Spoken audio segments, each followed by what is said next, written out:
Toshiki is going to be our first speaker. I'd like all the speakers to introduce yourselves. And I think it would be best if we hold questions to the end because they're all going to be up here anyway, and we'll do it that way.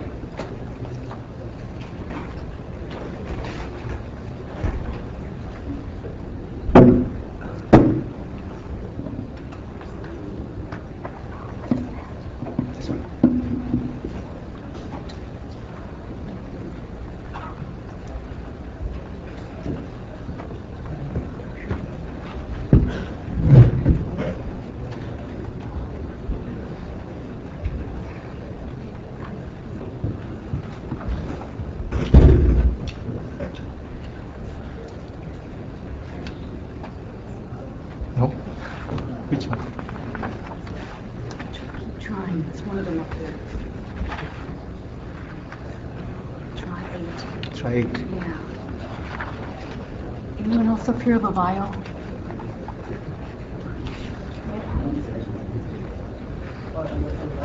Yeah. Actually function. And 7.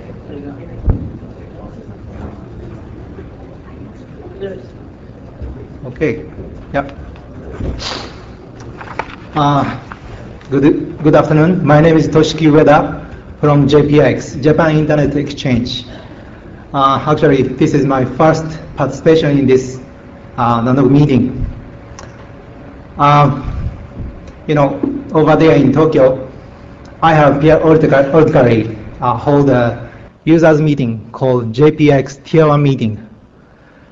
Every 2 or 3 months, I have that meeting, and about 100 engineers recently. Our customer base is increasing constantly, so about 100 people are usually getting together at my meeting.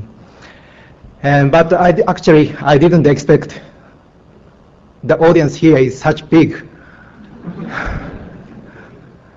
Maybe 1,000? 500. Yeah. Okay. So this is my name is Ueda, and the presentation slide shows Mr. Yoshikazu Ikeda. He's my boss. He's the CEO of JPIX.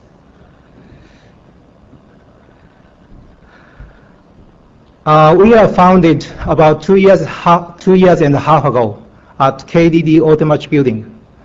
Probably, if you are interested in developing some, IS business, IP businesses in Tokyo or Japan, this is the, the main building.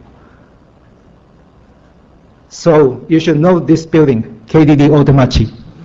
Actually, there is no major ISPs which do not have any facility at all, in this building. So everybody has some sort of existence in this building. But KDD is a, facility-based carrier, so they have, of course, the internet business. So in principle, they do not want other people to do some businesses in that building. Anyway, KDD Automatch building is the most centralized building in Japan. And we are currently 16 shareholders. New one is the ABAVNet. ABAVNet has just joined us as a shareholder, as the 16th shareholder. And the major shareholders are KDD, NEC, Fujitsu, Gens, Sony, Tokyo Internet, and Cisco. Those are the Japan's major ISPs. So those ISPs are supporting us, JPIX. And our technology is kind of conventional for you, Filo, Giga switch. And we are going to expand this capability very soon because of the shortage of the, providing facilities. Currently, we have 39 different customers. I expect about that will become 50 in the end of this year. This is the all the customers we have right now and expecting customers. I have grouped into several, categories. Type 1 and manufacturers and US providers like you, and cable operators and content providers and others. At first, the Type 1 carrier are starting to connect with us. But just recently, we have so many US customers, starting with Tokyo Internet, which was purchased by PSINet 1 year and a half ago, and AT&T GNS, formerly IBM, and PSI UUNet, above, Global One, Onyx, and AOL, and Global Crossing, Exodus, Level 3, and Microsoft will be connecting with us very soon. Actually, last Friday, I got a contact with Microsoft in Seattle. So we are currently quite expanding.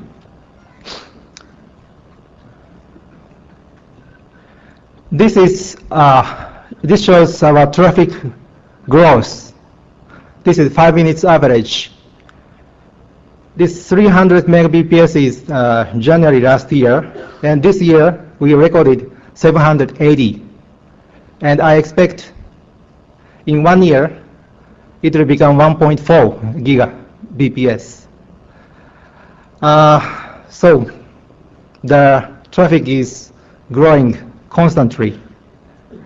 Probably if we reach 1.4, probably we may also encounter some sort of the packet loss or such kind of trouble. So before to encounter such troubles, we have to shift our technology to Ethernet. This is our traffic, 24-hour traffic pattern. As you may know, in Japan, still telephone rate is quite expensive. But NTT has a kind of flat rate discount plan, which is called Telehodai, that start at 11 o'clock at night, ends at 8 o'clock in the morning. So when you use the connect dial-up during that period, 9 hours, you can use the internet freely. So that time is a kind of we have a peak. And another peak is the lunchtime surfing time. Okay. So those are the Japan's. This is the Japan's traffic pattern. There are two graphics. One is last year's and one is this year. And last year the peak was about 300 megabps, but this year it's 800. And 8 o'clock is here 3 o'clock in the afternoon. So if you remotely access the Japan's internet, your maintenance window is kind of, I'd say, easy to. You don't need to work, late at night. You can work, daytime to access Japan. And this year we are going to start to adopt Ethernet technologies and to provide Gigabit Ethernet and fast Ethernet. Just like, as you, conceive, we have Giga switch, and we are going to install the SSR, Smart Switch Router. This is the new configuration of our system. Currently, we have just Giga switch, but within, hopefully, 1 month, we'd like to install the SSR to provide Gigabit Ether and fast Ether. In addition to that, we'd like to expand our site to other locations of Tokyo. that could be NF Park building. You should know it. Those 2 points are quite important for your strategic, strategy in Tokyo if you come to Tokyo. And telecom center, that is seaside. That is located seaside. And GAL, Global Access Limited Telecom House, and Mitsubishi Daiwa Building. Those 2 are the possible locations. We haven't fixed our next or third locations, but those 4 are the possible locations.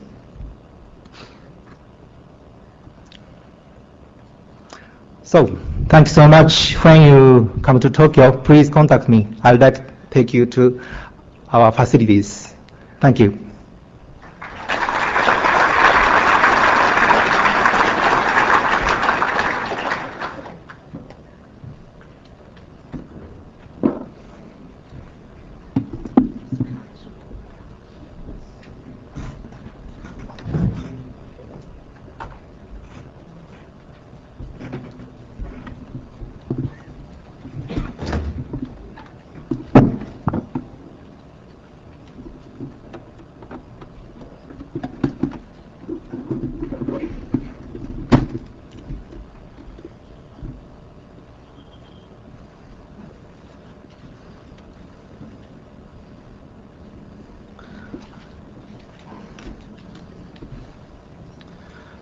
Hello, my name is Reinaldo. I work for Nortel, and I also work for the Brazilian Internet Steering Group, which is like a merge of NANOG and IETF, in the sense that we have some meetings, just like this one over here in Brazil, and we produce also some operational specs. I mean, we do not produce protocols. We produce operational specs like administering exchange points and planning multicast backbone in Brazil, etc. So, and Frederico Neves, which works with me, and he couldn't be here, but his name is here. So I'll present the status of the Brazilian Internet exchange point. I mean, we have just one. So there'll be a very small introduction, the actual participants, the participants that are connecting now, some traffic statistics, the architecture of our exchange point, which is very simple, and future plans. Well, the very small introduction is that this is a public exchange point supported by the Brazilian government, and it has some employees of the São Paulo Research Committee, and they are full-time dedicated to administering the exchange point. And we have this exchange point for about like 2 years, but only, I'd say, in the last 6 months, there were really interest of the operators and the ISPs to connect to the Internet exchange point, because there were the regulation in Brazil, and now we have several competing telecoms, from like 1 year ago or 1 year and a half, we have just one, which was Nortel, which was bought by MCI WorldCom in the regulation process. So the actual participants today at the exchange point are the ANSP, which is the academic network at São Paulo. The National Research Network. The National Research Network is a project sponsored by the Brazilian government, the National Science Foundation, to implement a national academic network in Brazil. I worked for the National Research Network for a while. ETT Latin America, Unisys, and Global One, Dial Data, which is ISP in Brazil, KDD, UOL. UOL is the biggest ISP in Latin America. They have 170 million hits a day in their portal. It's pretty well known.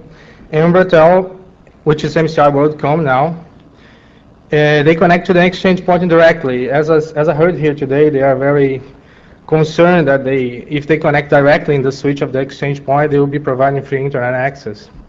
So they peer with the with the router of the National Research Network at E3, and the router of the National Research Network goes to the switch in the exchange point. So in process of connecting, we have Telemar, which is a group of, which is a new telecom Brazil that came with the regulation, Telecentro Sul, which is Italy Telecom, Telefónica Spain, there's also connection to the exchange point, ZAS, which is a very common ISP in Brazil. They are of the group of Terra, which is also now a web portal here in Brazil, in the United States, and the AT&T Global Network, which was IBM.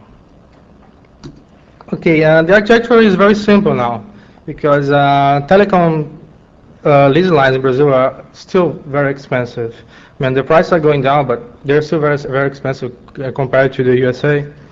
We have a 10100 switch, several routers connected to the switch, and we have two Pentiums 400 that runs FreeBSD 3.4 and the route server daemon. All the routers on the exchange point pairs with the two RSDs for redundancy. One of them actually distribute the routes, the other distribute the routes and also do a lot of logging so you can get some statistics. There is this traffic statistics, it's not that much. We have like a peak of 27 megs going in and out on the switch. This is the weekly traffic and going through the switch of the exchange point. Most of the ISPs in Brazil, they have to pay like, depending on where they are, they have to pay like $2,000 for a E1 line or more. So it's very expensive. So we have set the minimum connecting speed to the ISP at a E1 with the 2 meg, which for some ISPs that it's too much. There is some ISPs which are connected like at 8 meg, which is mostly Global One and AT&T. In the future plans, we will collect some statistics on stability and number of ASs and prefixes. I mean, our future plans are not so, are more connected to the software and the statistics than to upgrading the equipment. The equipment it's enough for now. So we plan to get some statistics on stability and the number of ASs and prefixes, and usually in the more elaborate traffic statistics per protocol like TCP, UDP, DNS, etc. We have we're going to install BGP routers there. I mean, basically based on FreeBSD when the code is ready. And we have like a MBON, a multicast MBON in Brazil. In our meetings in the Brazilian Internet Engineering Group, we also broadcast our meetings, and like we see at IETF meetings, etc. Well, we also in the process of putting a routing hub registry there, and the DNS root server. I mean, it's not a DNS root server; it's like a Anycast shared DNS root server, because we don't have any root server in South America. Although we have a lot of traffic, we don't have any DNS root server. A transparent cache, and it's not here, but the Brazilian Internet Steering Group is planning to hold a IETF meeting in Brazil in 2001 in Rio de Janeiro. So it's not directly related to the exchange point, but it's also a project that we were working with. And I plan to, in a future NOC presentation, to present some of this data that are planned to get. So so that's it, real quick. Thanks, Reinaldo.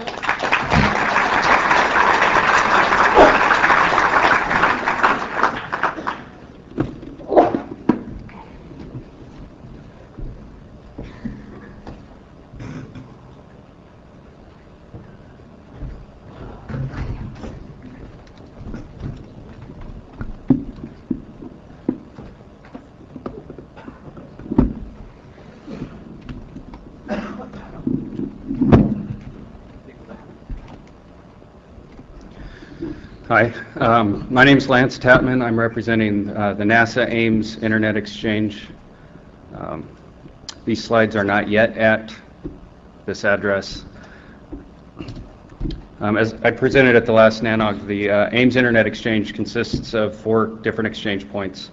There's the legacy Federal Internet Exchange, the Next Generation Internet Exchange, which supports research and the NGI project, and a multicast Internet Exchange. That is a beta exchange point for distribution of native multicast, and the MAE-West Ames. And I'll be focusing on the MAE-West Ames here today. That should be what interests most of you, and it's been giving me the most problems. This is the current architecture of the MAE-West at Ames. Around Thanksgiving, actually the day before Thanksgiving last year, I installed the Cabletron SSR 8600 as the core switch, and used fast Ethernet trunks to move the DEC Giga switches out to the edge and begin a migration away from FIDI. That worked. However, the problems we're running into right now are with the OC3 connections to MCI WorldCom. There are currently 5 of those connections, and as we've added OC3 connections, upgraded firmware, increased traffic load, we've seen an increase in failures with those OC3 circuits. And what happens is just at least once, sometimes twice a day or more, 1 or more of those OC3 circuits just stops transmitting. And the only way to reset it and bring it back up is to reset the card on the switch. I have not been able to resolve this with DEC. In a moment, I'll show you the slide that will show you the solution that we've come up with. Right now, the Cabletron boxes will support fast Ethernet and Gigabit Ethernet, and we're testing PAWS, OC3, and OC12. The proposed configuration, which can be in place within 2 or 3 weeks. I've got all the hardware to put an OC12 at Ames to MCI WorldCom. I've got the hardware for the MCI side and the Ames side. The circuit is ordered. Steve is working on getting that put in for me. The PAWS cards I've been testing in the lab for a couple weeks, and the most interesting thing was the throughput. Now with the DEC Giga switch and 5 OC3s, I get a throughput maximum of about 465 megabits per second. Now beta testing the PAWS cards, the first test we ran, we got 700 megabits on an OC12 card. Pretty amazing. So something's not right. And as packet size increased, throughput decreased. So it never did decrease below 622 though.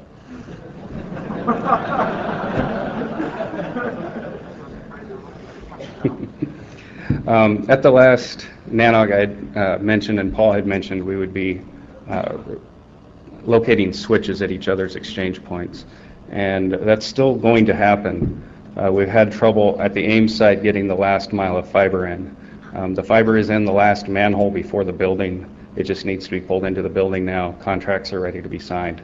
And I'm not going to put a date on it, but I'm thinking maybe within a month to 2 months we should have it in and be able to begin selling services.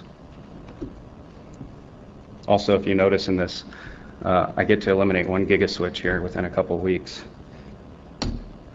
Currently, the services we support are the legacy FIDI, fast Ethernet, and various versions of Ethernet. And we're trying to focus more now on gathering statistics and reporting for customers, as well as offering different interfaces. We are working on some statistics. They are not all perfect. If you look at the top web page here, that's our own page where we're generating stats. The next web page is generated by Ikeda. Thanks to Kim and Tracy Monk for that. They're working hard to be able to collect statistics on the OC12 PAWS, and hopefully they will, so we can keep getting all the great stats. You should look at that page. It's great. As far as reporting, what we would like to be able to do with the new switches and working with the Cabletron engineers to get the software done is to be able to provide each customer a report for each of their peers that shows for every day of each month the amount of traffic that has passed between those peers. Also, at the end of the month, you would get a summary that shows each peer and how many bytes came in and how many went out. That should help. I think Steve had mentioned somebody pointing default to you and just ruining things. You ought to be able to see who's doing that if you're not even peering with them. We're trying to do research at the operational exchange without affecting traffic. So some of the things we're looking at testing are the pause cards with customers. As I said, we've done tests between SSRs. We have just got a commitment from one ISP to test pause to his router.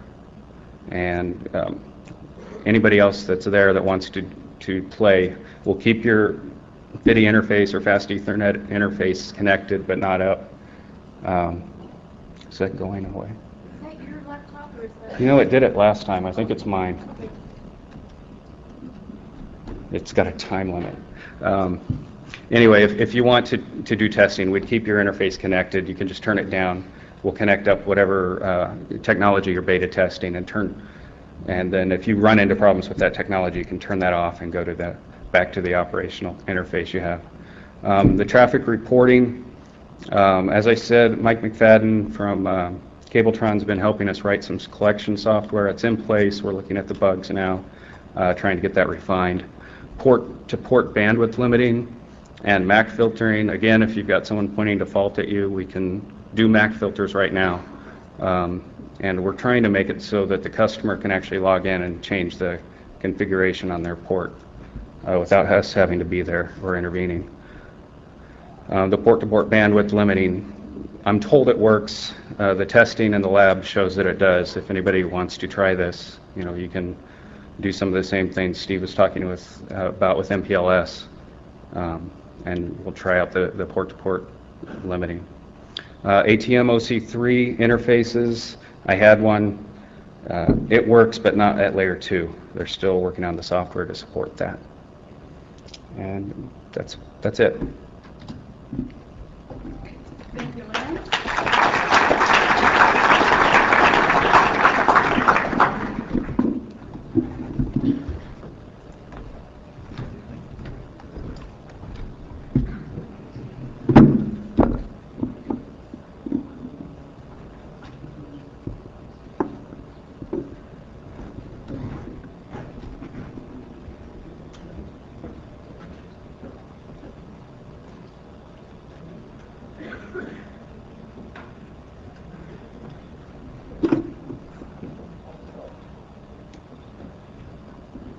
Okay. Hello, my name is Andy Schmidt, and I am an SBC employee from Ameritech who has product responsibility for Pacific Bell stuff. So. And I'm going to cover the Ameritech Exchange, which is the one I've been familiar with, been working on for years, and recently I picked up Pacific's Exchange as well, product responsibility for that. And again, I'm going to try to do this as quickly as possible to cut right to the chase on this thing. The Ameritech Exchange in Chicago, it's ATM based. It's always been ATM based. We support 3 port speeds, DS3, OC3, and OC12. I think coincidentally, there's nowhere to go, as Steve referred to in the previous talk. There's nowhere to go next. We can, of course, we can do 48s, but there is no OC48 ATM interface. So the MPLS stuff is a definite direction for us as well. Either that or FRF.8 frame relay, the ATM service internetworking. But all that aside, all the customers get a full mesh of PVCs. So we try to make this thing as transparent as possible. No ingress policing, so it's UBR. Again, we're trying to be transparent. And I've got to put this last bullet up for Bill every time, and that there's little to no congestion loss at the Chicago Exchange. I mean, around the periphery, of course, there's going to be, but ISPs have been really good about upgrading their ports to a higher capacity. So on our egress buffers, we don't see very much congestion loss at all. There you go, Bill. So now you've got a question you can ask me afterwards about, where is the congestion in the internet? Snapshot of where we are today. There are 104 connections, which is pretty good, pretty high. Peaks at 2.4. I'll get that. I think we kind of reached. I'm looking forward to a point where we can say that we're the largest exchange in the world, but we're kind of to the point now where we can say, well, we're definitely the largest ATM exchange, but we're the largest exchange depending on what day of the week, because we kind of go back and forth between MAE-East. For a while, we were running about 200 to 300 megabit per second higher than their peaks, but I think they're higher now, so we go back and forth. But still, that's quite a bit of traffic. About 60% of the connections are OC3. A lot of them are going to OC12s. In particular, the major ISPs are moving up to OC12. So that's an interesting thing. And this last bullet, it's a tangential issue, but there are some huge, and I should say huge, co-location facilities being built in Chicago, like 15-story buildings with 100,000 square feet per floor. One of the examples is an old printing press building. That it's enormous, and these things are being turned into co-location. And they call me, of course, because they want to get NAP connectivity extended to these facilities. But it's a really interesting thing to say, you've got 3 million square feet of colo space being built in your city. Chicago's a hub in every way. All right, rolling right along. This is like in the last 60 days where we've been, some changes and some that are about to happen. If you're on there and you shouldn't be, I'm sorry. If you're on there and if you're not and you should be, I'm sorry also. I think it's pretty accurate. We have a big bubble coming through. Year 2K was an event. So we locked down in a big way and nothing happened. I think really nothing happened in November towards December for sure. So we've got a big bubble of connections that are going to come through now that things are rolling again. This is also kind of interesting in that it shows a little bit of the different kinds of connectivity we support. Of course, there's a large number of ISPs, and several of them are putting in OC12s, but then we've got a lot of international connectivity. In particular, Europeans are been very active in the last 60 to 90 days on getting connectivity in, and a couple of corporate customers, Motorola, Comdisco, are putting their own connections right into the NAP. This is what the NAP looks like. It's pretty straightforward. We're up to 4 switches now. Most of the work is going on in the 550s at the bottom, trunked together with OC48. We maintain these 500s at the top to do the DS3 connectivity, but DS3s are kind of going away these days, and most of the work is going to be in the core 550s. I've got pictures on the website. I pulled one off and stuck it in this talk. But if you go down to the switch site, you'll be decidedly underimpressed by 3 or 4 ATM switches in the cabinet that are the largest exchange in the world, depending on the day you're looking at them. Okay, that was it for Chicago. I think I did a good job of being right to the point. There's my contact information. Kevin Peterson is the real hands-on guy. See, there's Kevin in the back. Kevin, you can raise your hand. This is a wonderful opportunity to actually put a face on the name. Our website has contact information and some more pretty pictures of the exchange. Now, as far as Pacific, I just wanted to give a quick snapshot of the Pac Bell exchange. 70 customers on 62 ports. I'm sorry, I needed to update that. It's 70 customers. The total number of ports is quite a bit higher. That's a typo.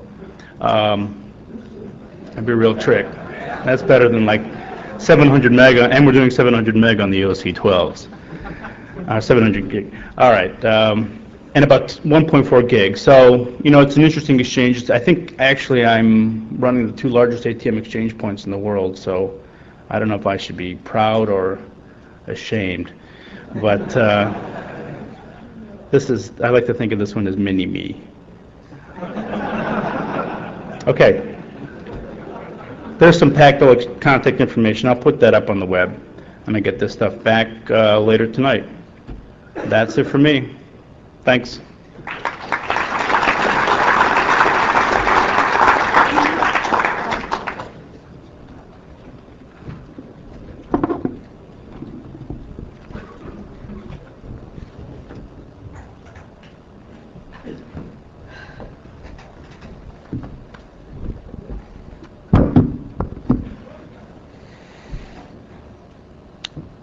We wait.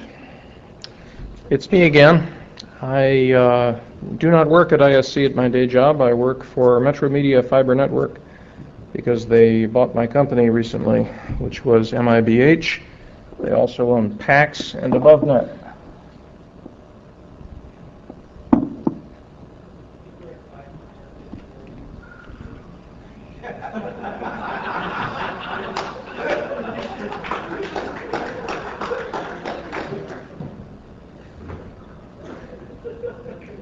Perhaps your turn will come.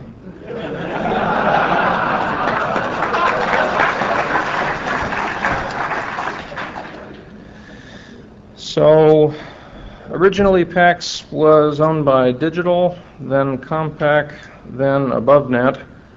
Then AboveNet was swallowed by the larger fish, and PAX became a sister company, and then MIBH was added to the mix.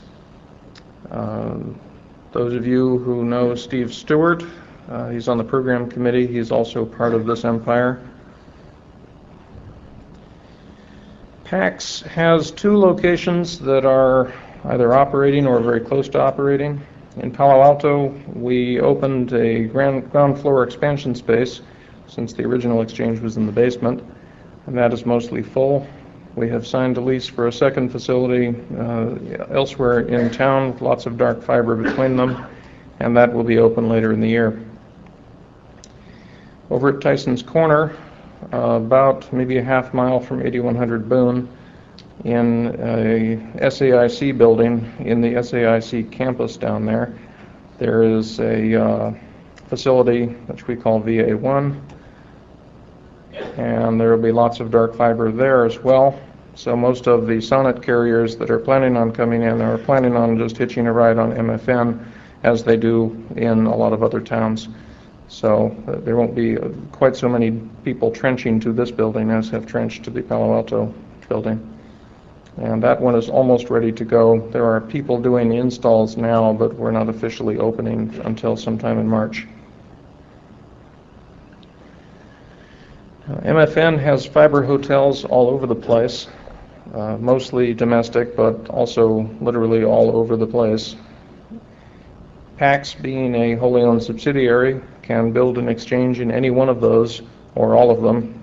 All it needs is a successful story to tell.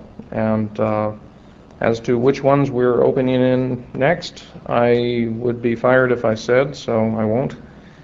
But customers will pretty much tell us what to do in that regard. And if you are interested, the sales force is reachable through the webpage. Laura would love to hear from anyone. If you have something to say of the form, if you build it, I will come. So currently we have many flavors of Ethernet. We have some legacy FIDI. We're not adding any more FIDI connections. The FIDI that we have is an albatross around our neck. We'd like to be rid of it soon. Those of you who are customers know how much pressure I'm putting on customers to get rid of your FIDI. We're looking into some other switching technologies, but in the shorter term than that, we simply have to get higher density gigabit Ethernet than we have now. There are, I think, 4 customers attached at gigabit speed, and indications are that another 40 would like to do that, and the current switches are not dense enough. So we will be changing the kind of switch that we use probably before we change the kind of protocol that we use. I personally think that MPLS or 10 gig E are going to be the next big winner in this space.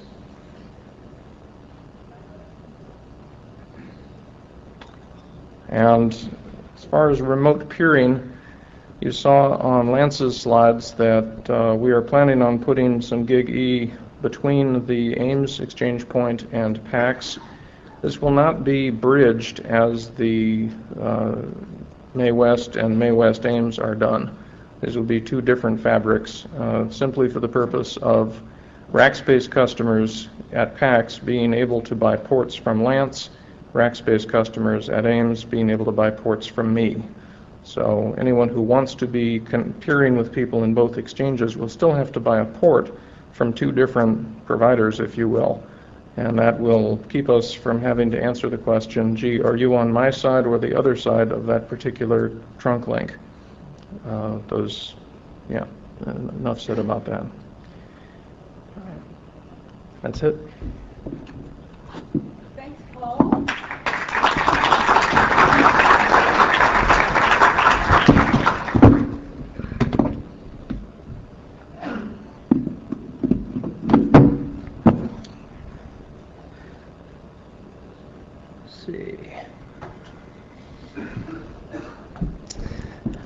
Well, my dad told me I should always open a talk with a joke. It's an old one, you may have heard this one before, but the electron says to the molecule, the atom says to the molecule, I've lost an electron. The molecule says, are you sure? The atom says, I'm positive.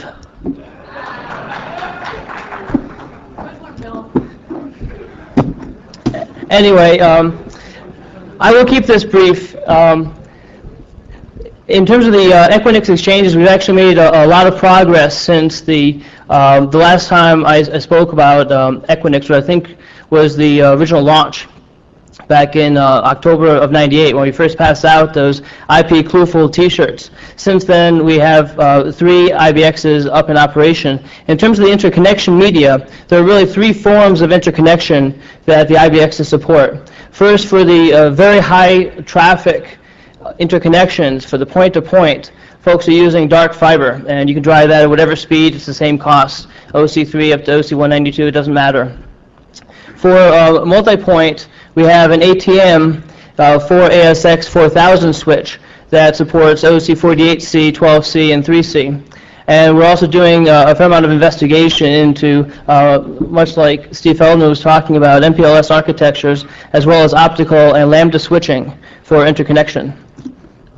What I really want to talk about, though, is something that we haven't really talked about when we've done these exchange point updates in the past, which is some of the research that we're focusing on. Diarmid Flynn, I don't know if he's in the room, Diarmid's been working on RSD and getting some of the some of the RPSL tools into the RSD code and feeding it back into the GateD consortium. And we're looking to work with Sue Harris on getting MPLS into BGP and get that deployed and tested and so forth. We have NTP and a Stratum 1 clock source at each of the IBX exchanges. And something that's also somewhat similar to what the MAEs have done, but going a step above, is this thing we call the Equinix Customer Care System, also known as Market Maker. And when you take a look at the participants at exchange points, you see a layer of carriers, a layer of ISPs, but we also see a whole realm of activity going on top of that. And the IBX model has always supported the notion of having both ISP carriers as well as some higher level services, the co-location of content with the ISPs. So this thing called Market Maker is really intended to make it as easy as possible for all application service providers, for all content hosters and so forth to do business with each other and do it all electronically. So if you need to pull DSL access from Northpoint, transit services from Unet and so forth, you can do so electronically and have it up and running as quickly as possible without having to make any phone calls. The other piece I'd like to talk a little bit about is actually Ted Hardy's pet research project. You see at the very bottom of the screen the URL, actually not the URL, but the IATF specification for the draft. I'll just mention in brief. It's a way of getting a single service deployed across many exchange points. So you graphically separate this thing across many exchange points around the world, yet it appears to be one huge single service. One application of this is could be root servers. So for example, Where did I put that thing?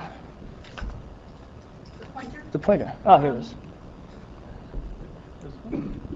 So what you see over here on the left-hand side are the exchanges, where the demarcation point across a switch. And over on this backside, across these 4 exchanges in this particular case, all the necessary infrastructure to sync up the root servers in this particular implementation, so that you have a demarcation point. These could be in Asia-Pacific region, United States, Europe, and South Africa. And as long as the background administrative network keeps these things all in sync, then to the outside world, it all appears like a single IP address across a BGP session. In any case, this is something that we're putting in place, and Ted Hardy, unfortunately, he couldn't be here, but if you're interested in this, I encourage you to read the draft and contact Ted. The other piece is we've grown to a great number of participants. A number of folks within the next 30 or 60 days, some fairly big Tier 1 companies will be coming in the next 30 or 60 days, and you'll be seeing some press announcements about these guys coming in. And then the last thing, in terms of growth projections and plans, right now we've got the Ashburn, Virginia site up, the Newark, New Jersey site up, and the San Jose site is coming up in a matter of days. We're getting the certificate of occupancy, I think it's like Wednesday or Thursday. If any of you folks are interested in tours, please get me a card, or you can also send an email to sales@equinix.com, and I'd be glad to set you up. Thanks.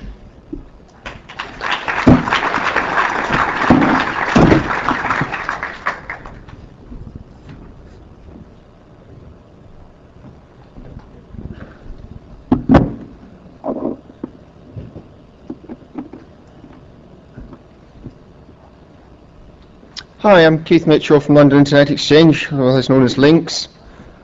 It's been a year since I last spoke to an ANOG meeting. Quite a lot's happened in that past year, and it's been rather difficult to fit it into less than a dozen slides in half as many minutes.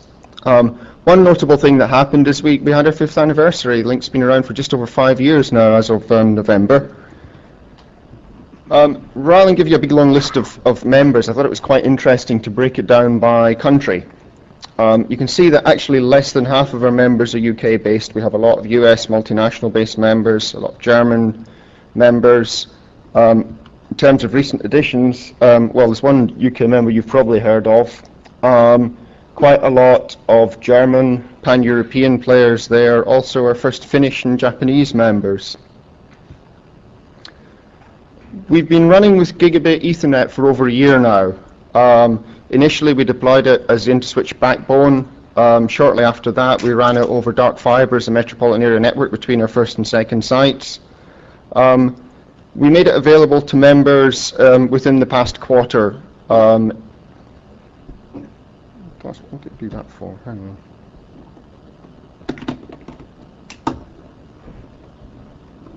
You froze, huh? Good. Sorry about that. We made the Gigabit service available to members very recently. It's been taken up by about 8 members so far, and that's really just in time. We're seeing quite a few members who were in danger of filling their 100 meg ports. One of the biggest issues there was not actually switches. The biggest obstacle was availability of router interfaces. That seems to be more or less sorted out now. But it was getting quite scary. It was 2 or 3 months closer to limit of capacity on 100 meg ports than I would have liked. The current architecture, we're running a dual architecture, 2 different types of switches from 2 different vendors. All members get to connect to one of each type of switch. It's mostly packet engine switches, which are now Alcatel. 2 of the large Parallel 5200s, one of the smaller ones to support legacy FDDI. We have some smaller non-modular switches for remote locations. Past couple of weeks we've installed an Extreme Black Diamond. That's the same architecture as the Summit 48, but a modular based one. We've also been doing some work with a multicast exchange as well, and we're using one of the smaller packet engine switches to pilot that. Here's approximately what the topology looks like. At each site we have one of the Parallel 5200s. Black Diamond Telehouse is still the main site. Probably about a dozen of our members are at the Telecity site, which is about 3-4 miles west of Telehouse. Most of the members are at Telehouse and connect within the building, and there's a mixture of the Black Diamond and the Parallel switches there. Here's the stats. I've shown the year trend here, which doesn't really reflect the daily peak very well, but the daily peak is about 1.7 gigabits at the moment. All the aggregate stats are in the public domain. They're available at that URL at the top there. A lot of our work has been focused on rolling out to other sites. There's been a major growth in co-location providers within the Docklands and London City area. So Telehouse and Telecity, their facilities are more or less full, but they're extending to additional buildings. So we've come up with a scheme that will allow us to roll out the exchange to multiple sites. The idea is that we'll connect these all together using the same technology, dark fiber with Gigabit Ethernet over it. We'd like to overlay that with WDM technology in the very near future. In terms of additional sites, in the very near future, the Redbus Interhouse Harbour Exchange facility will be our third site. We'll be moving into Telehouse's new adjacent extension building. We're in discussions with 3 other colo providers, which we should have up and running by the end of the first quarter. On non-infrastructure stuff, I think one of the things I think might be interested to audience here is that it's very easy for people to complain about, well, it's okay, you've got an exchange point, but how do I arrange peering? How do I talk to all these other different members? The big guys won't exchange traffic with me, etc., etc. We've done what we think is a bit of work to perhaps not solve the problem, but at least reduce the threshold of the problems. One piece of work that we did was to come up with a template peering agreement. This is not something that's mandatory or even recommended. It's basically boilerplate that you can use to construct your own peering agreement that's already been through other ISPs' lawyers and has already been executed by other pairs of ISPs. And it's a sample, and it's also transparent as well, so that the regulator can't accuse the industry of having secret agreements. So that template is in the public domain. Feedback extremely welcome. We want to try and evolve that into something that is widely recognized. We've also, to try and preempt any interest in this topic by regulators, which I think the FCC's name came up earlier on today, and Oftel occasionally make noises about this in the UK, is the idea of a dispute resolution procedure, so that if 2 ISPs can't agree to peer or can't agree terms on which they might be peering, then we can potentially act as a neutral third party to facilitate that, or at least to help with the differences. But we're also being very careful. This is very much a toe in the water. It's very much a voluntary, non-binding scheme that's there to ease problems, but not necessarily as an alternative to litigation. What else have we been doing? For, I don't know, 6 to 9 months now, we've been running a couple of route servers, Solaris-based RSD and a Solaris-based platform. We did them because lots of other exchanges had them. We're finding actually there's very little interest in using these, and we're reviewing whether we want to continue with these or whether we want to change the basis in which they offer. But they're there, and they've recently been upgraded to RPSL capability, run off the right database, and as I say, it's a case of customer interest. I mentioned earlier we're doing multicast exchange work. We've got a number of students working this as a research project at the moment. We have about 10 participants. We should be able to turn that into an actual service within the next month or so. You may be aware that we already run k.routeservice.net and also the primary for the UK zone in conjunction with RIPE NCC and Nominet. We've also submitted a bid to NSI to host one of the GTLD servers as part of the competitive process. So it'll be interesting to see what happens there. We also managed to go out and get sponsorship to buy some atomic clocks with Stratum 1 NTP. 3 of these, 2 at Telehouse, 1 at another location. There's been a lot of silly things said about this whole topic by politicians and others, but I thought it was just quite good fun to put the atomic clocks on the meridian line. The actual 0-degree meridian line goes through our facility. And you can see the Millennium Dome boondoggle out the window from where the clocks are. So And that's it, thanks.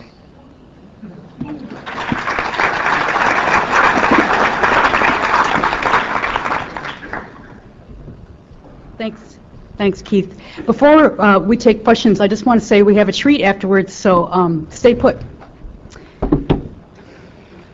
Thanks, Sean, for following. Oh, you're going to ask a question, right? Ah.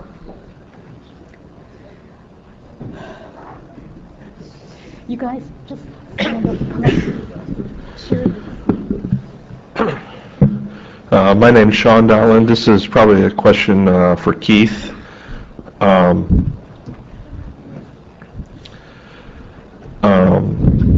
The LINX hosted a conference call for all its participants over the January Y2K party. I was wondering how well that was received and whether or not the participants might look towards the exchange hosting other inter-customer communications in the future. Well, like the whole Y2K thing, it's a bit of a non-event, really. The most exciting thing that happened was a little bit of hacker activity that we saw. Really, I think it was useful to conduct the exercise. It was useful to conduct a whole load of the Y2K preparation. We did quite a lot of work there. And I think it was useful about teaching us how to handle major events and also due diligence and all the rest of it. Frankly, I'd much rather been partying with my friends and family than participating in the teleconference, but that's not a reflection on the good people who participated in the teleconference. Certainly, you know, we're here to facilitate coordination in the industry. That's what we're here to do. And if anyone thinks that there are appropriate events or opportunities in the near future, I'm very happy to do that. And thank you everyone who did participate. Others? Okay, the treat is coming after just Avi? Oh. Regarding the links between, well, not the links, the link between the Ames exchange and PAX, will that be, how is the management of that done? Will there only be 100 meg ports sold and it will not be oversubscribed, or is that just going to be, I'm just wondering how the management of that will be done. You want to go first? The management of the individual links will be handled by each entity. So I'll worry about the link for the MAE-West, and Paul will worry about his. And since it is dark fiber, no, we do not plan on oversubscribing the links. Okay. The important thing to remember here is that there will be two links. I'm remoting a switch in Lance's facility, bridged onto my switches. He's remoting a switch in my facility, bridged onto his. It is certainly PAX's policy, being owned by a dark fiber carrier, that there shall be no congestion. When we do this with Steve's facility, we'll try very much to keep the same policy, although Steve's facility is harder to get into since it's owned by the commercial sector rather than the military.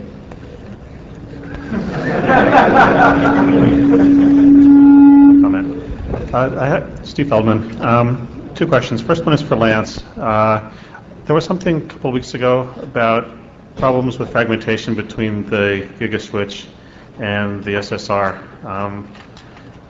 What came of that, if anything?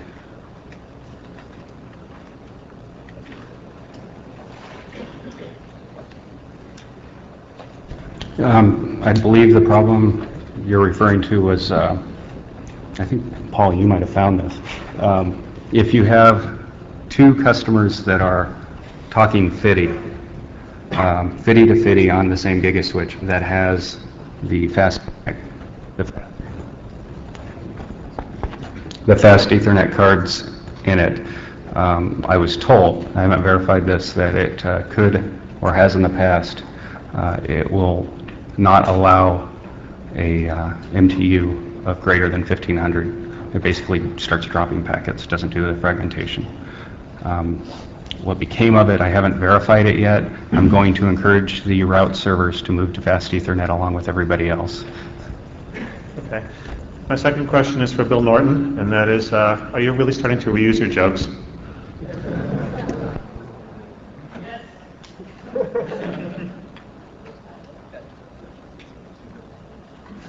Hi, Jeff Haas. I run the route servers right now. To clarify the problem that we saw, if the don't fragment bit is set, the packet does get dropped. But the don't fragment bit is clear, the switch will do the right thing and fragment the packet, but it, of course, breaks path MTU discovery, and that's been the solution on the route servers themselves to shut that off.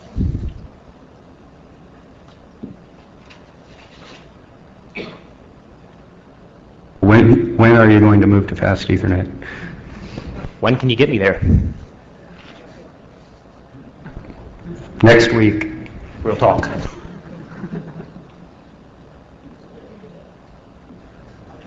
Jeff's from Merritt. I thought I'd just point that out. Okay. No more questions. We will